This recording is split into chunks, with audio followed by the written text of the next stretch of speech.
Vamos ver o que nos diz o Salmo 34. Louvarei ao Senhor em todo o tempo, seu louvor estará continuamente na minha boca. A minha alma se gloriará no Senhor, os mansos o ouvirão e se alegrarão. Engrandecei ao Senhor comigo, e juntos exaltemos o seu nome. Busquei ao Senhor e ele me respondeu, livrou-me de todos os meus temores.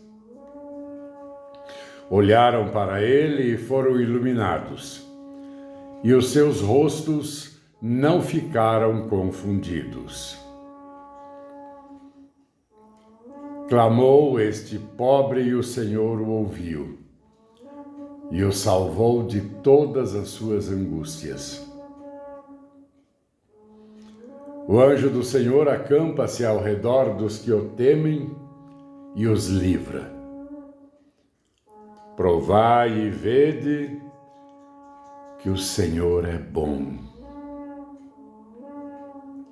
Bem-aventurado o homem que nele confia. Temei ao Senhor, vós, os seus santos, pois nada falta aos que o temem. Os filhos dos leões necessitam e sofrem fome, mas àqueles que buscam ao Senhor, bem nenhum faltará. Vinde, meninos, ouvi-me, eu vos ensinarei o temor do Senhor. Quem é o homem que deseja a vida, que quer largos dias para ver o bem? Guarda a tua língua do mal e os teus lábios de falarem o engano. Aparta-te do mal e faze o bem, procura a paz e vai segue-a. Os olhos do Senhor estarão sobre os justos e os seus ouvidos atentos ao seu clamor. A face do Senhor está contra os que fazem o mal, para desarraigar da terra a memória deles. Os justos clamam, e o Senhor os ouve, e os livra de todas as suas angústias. Perto está o Senhor dos que têm o coração quebrantado, e salva os contritos de espírito. Muitas são as aflições do justo, mas o Senhor o livra delas, de todas. Ele lhe guarda todos os seus ossos, nem sequer um deles se quebra. A malícia matará o ímpio, e os que odeiam o justo serão punidos. O Senhor resgata a alma dos seus servos, e nenhum dos que nele confiam será punido. Amém. Caríssimas, meus caros,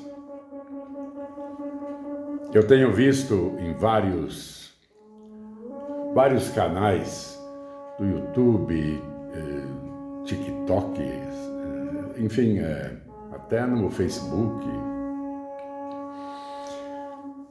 Eu tenho visto pessoas já começando forte a denegrir nosso Senhor, falando um monte de asneira,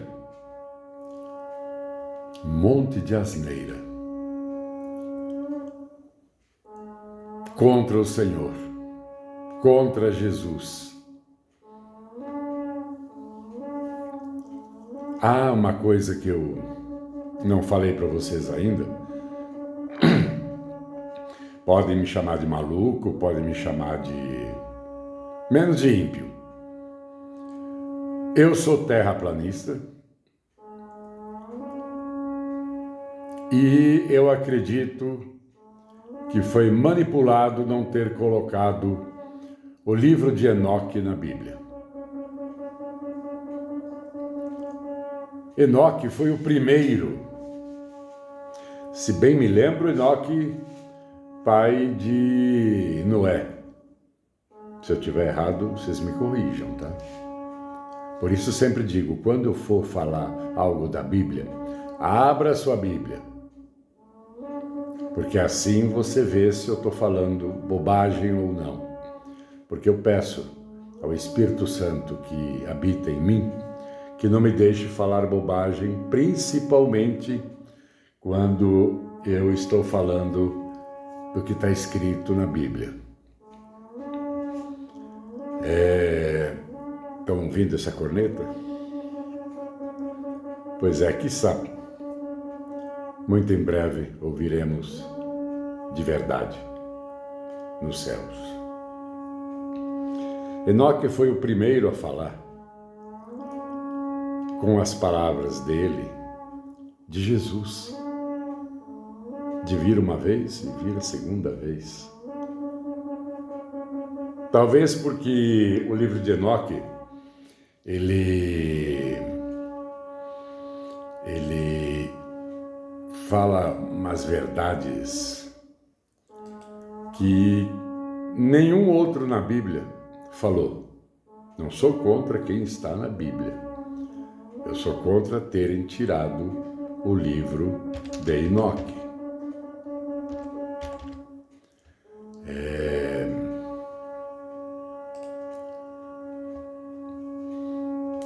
Complicado. O primeiro livro de Enoque é um livro pseudo-epígrafo atribuído a Enoque, ancestral de Noé, contendo literatura apocalíptica, judaica, bem conhecido pela sua versão em etíope.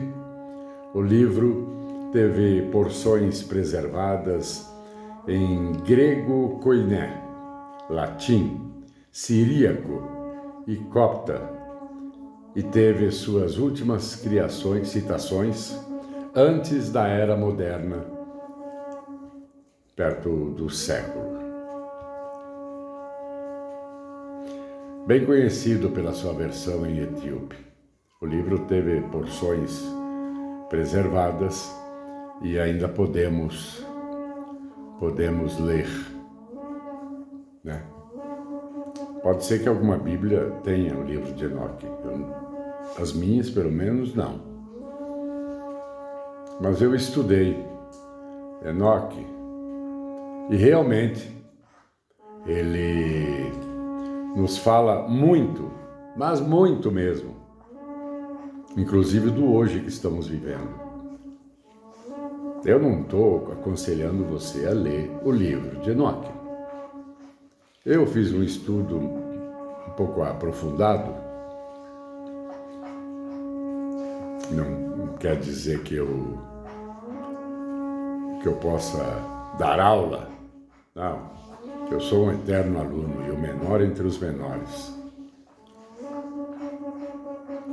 E eu estava meditando o Salmo 34 e me veio em mente esse livro que foi tirado na época da formação da Bíblia.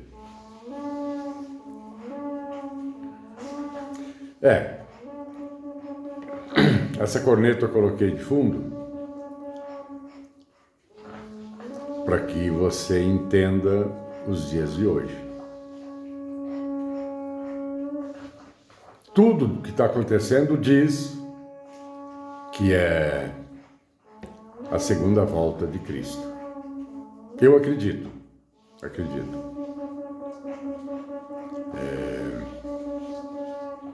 Muitas coisas que estão acontecendo no mundo,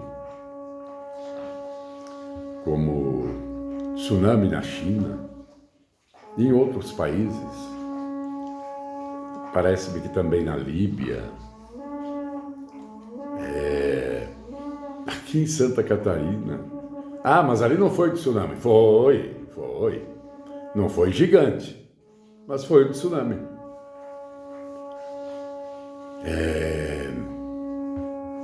As águas invadiram as praias, prédios. O que está acontecendo no mundo, vulcões que estavam adormecidos, estão agora trabalhando para voltar a trabalhar. Pensem, não lembro agora o nome do vulcão lá da Itália. Parece que terão que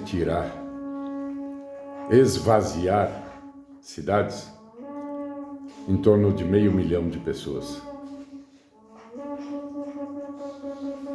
E isso não está na Bíblia. Está na Bíblia que aconteceriam terremotos e vulcões.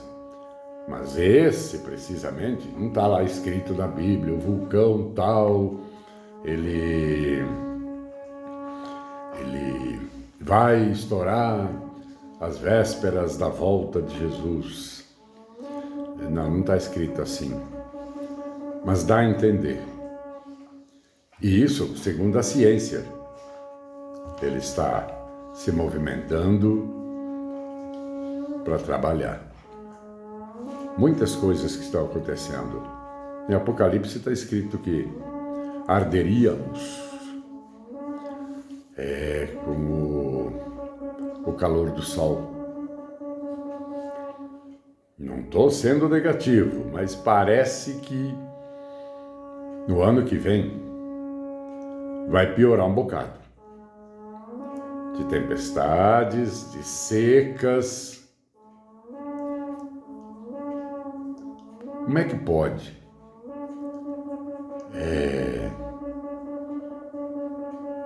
Esses absurdos do tempo que está acontecendo lá no sul do país. Como é que pode o Rio Amazonas, o Rio Negro, estão sumindo? Eu sobrevoei a floresta amazônica há alguns anos. Você só vê árvores e água. É impressionante. Hoje, as árvores estão lá. Mas e cadê os rios? Estão sumindo. Será que nós estamos na época do fim dos tempos? A época apocalíptica?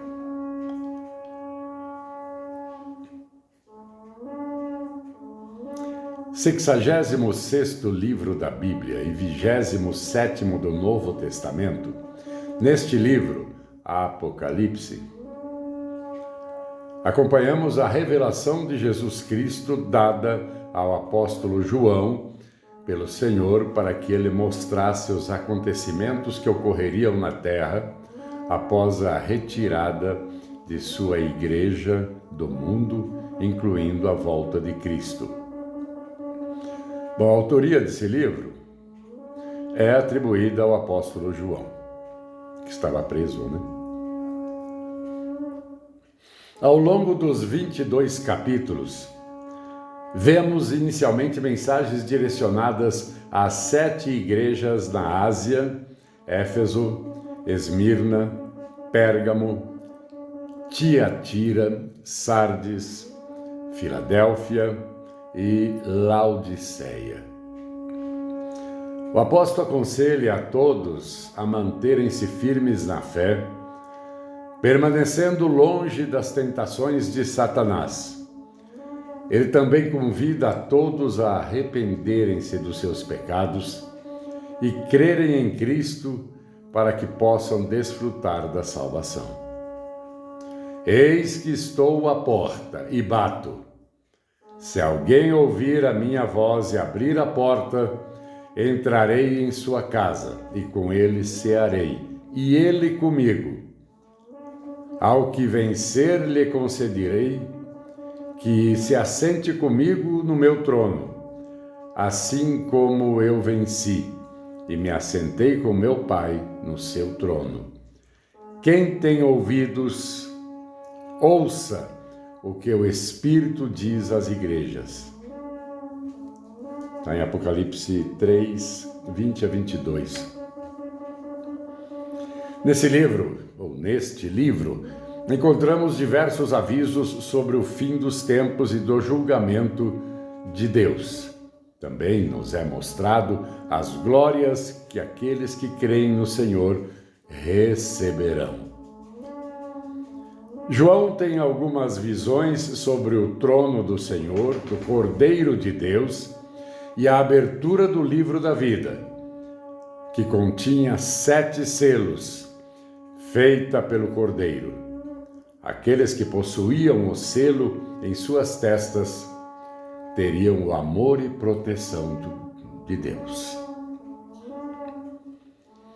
No decorrer do livro, o apóstolo João utiliza diferentes símbolos para retratar diversos acontecimentos, como guerras, devastações e pragas que atingiriam a terra. O momento em que a besta se estabelece na terra é adorada pelo povo e eles recebem a sua marca. A batalha de Armagedon, a queda de Satanás e a sua prisão no abismo por 1000 anos, o reino de Deus e a natureza da cidade eterna do Senhor. Ao escrever Apocalipse, João nos alerta sobre a vinda do Senhor, mostrando que as profecias relacionadas a Cristo são cumpridas. O apóstolo revela um último chamado do Senhor para que possamos nos arrepender dos nossos pecados, podendo assim desfrutar da vida eterna e do amor de Deus. Em Apocalipse 22, 12 e 14, diz assim: Eu sou o Alfa e o Ômega, o princípio e o fim, o primeiro e o derradeiro. Bem-aventurados aqueles que guardam seus mandamentos, para que tenham direito à árvore da vida e possam entrar na cidade pelas portas. Nós vamos ver nas futuras postagens do Filipim, vamos ver capítulo por capítulo de Apocalipse. Apocalipse, a Bíblia toda é complicada para se entender, tá? É muito difícil. Eu digo que a Bíblia não foi feita para ler, foi feita para ser estudada. Eu procuro colocar um pouquinho do que eu sei, muito pouquinho. Talvez 0,01, quiçá. Nós vamos ver que tem bastante alegorias em Apocalipse, que não dá para entender só lendo. Perdão, precisamos estudá-la. Então, prestemos bastante atenção nas coisas que estão acontecendo. Eu creio que nós somos a última geração. Enfim, quem sou eu para dizer alguma coisa? Mas eu digo no que eu creio. Eu não estou falando para você crer no que eu creio. Não, creia em Deus. Creia que Jesus é o único verdadeiro e suficiente Salvador. O Salvador de todos nós, que o recebemos quando Ele bate a nossa porta, que é o coração. É o coração. Porque nós não temos alma, nós somos a alma, nessa carcaça que Deus nos deu.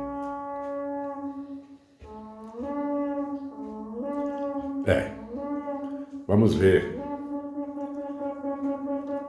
o que vai dizer o Apocalipse capítulo 1.